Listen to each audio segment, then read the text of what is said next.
Many people get suspicious when they hear stories about jinn, and panic as soon as one of these stories is mentioned in front of them, even if it is a fictional story. On the other hand, the world of jinn has many lovers, fans, and those who enjoy it, and are also looking for new stories. The first story. The high school students returned home in the first grade. The narrator of the story says that he was very tired that day, and that he went back and lay down on the bed to sleep deeply. He was only awakened from his sleep by his friend, who came because he had forgotten the exam papers that he had to hand in to his principal. The principal called him and asked him to bring them immediately. Since their homes were close to the school, he went to take his friend with him. Indeed, the narrator of the story woke up from his sleep and put on his clothes. It was almost dark. They went to school together, and as soon as they entered, they heard the sound of Najib crying and crying coming from the bathrooms. When they went to check on the situation, thinking that someone was in dire need of help and comfort, the surprise was that they did not find anyone, and the sound stopped as soon as they entered the bathrooms, which were for girls. The papers were on the 4th floor of the building, and they went to get them and then leave. As soon as his friend opened the office, he found a black cat in it. It jumped in their faces and ran. They went out to look for it immediately, but they did not find a trace of it, despite looking at it immediately without much time. They both looked at each other, and his friend took the papers and ran outside. From that day on, the narrator says that he spent the 2 years there, and nothing bad happened to him. But he was always keen to sit with his friends and not be late for the appointed time and not be alone at all. The second story. One of the workers at a daycare school for young children tells the story. At the beginning of my work, I heard many rumors and gossip about the presence of a ghost of a young child. What I heard was that one of my colleagues at work was standing one day in the care of the children until they got on the bus, and he noticed that there was a child who was more than the number standing among the children, and no one noticed his presence, except this colleague of mine.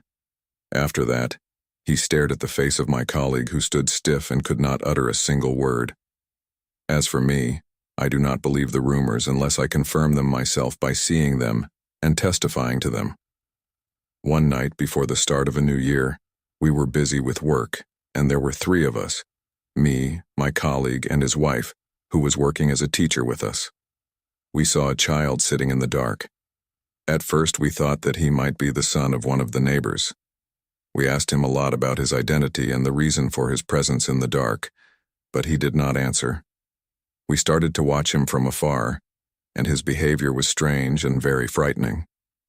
We went out and asked, but we discovered that he did not belong to anyone in the neighborhood. When we returned, we found that he had disappeared. We promised to install surveillance cameras in all places for the safety of the children and workers. The surprise was when we found him appearing in all the videotapes and disappearing when we watched them a second time. Fortunately for us, he did not approach the children or harm them in any way, and their parents did not know the truth of the matter yet. The third story. One of the girls in the dorm tells her new friend that in her first years in the dorm, whenever she went up the stairs, she heard the laughter of a little child, and she felt his footsteps approaching, but every time she turned around to find him, she found nothing, and whenever she searched the rooms, she found no one either. She felt a strange desire to see this strange child and know his secret, so she would sit for hours on the stairs to hear what she heard before, and 2 weeks passed, and she did not find what she wanted, so she lost hope. And one time, while she finished her shower and came out of the bathroom, she found him in front of her in the mirror, sitting sadly on her bed, and when she turned around, she did not find him, so she looked again in the mirror, and did not find him there either.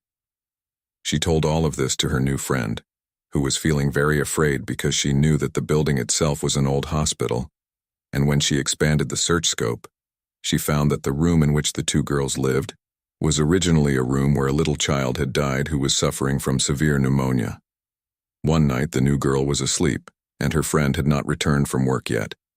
There was a knock on the door, so she woke up and went to open it. There she found the little boy described by her old friend in the apartment. Out of fear, she closed her eyes, but when she opened them, she did not find him in front of her. So they left the apartment immediately.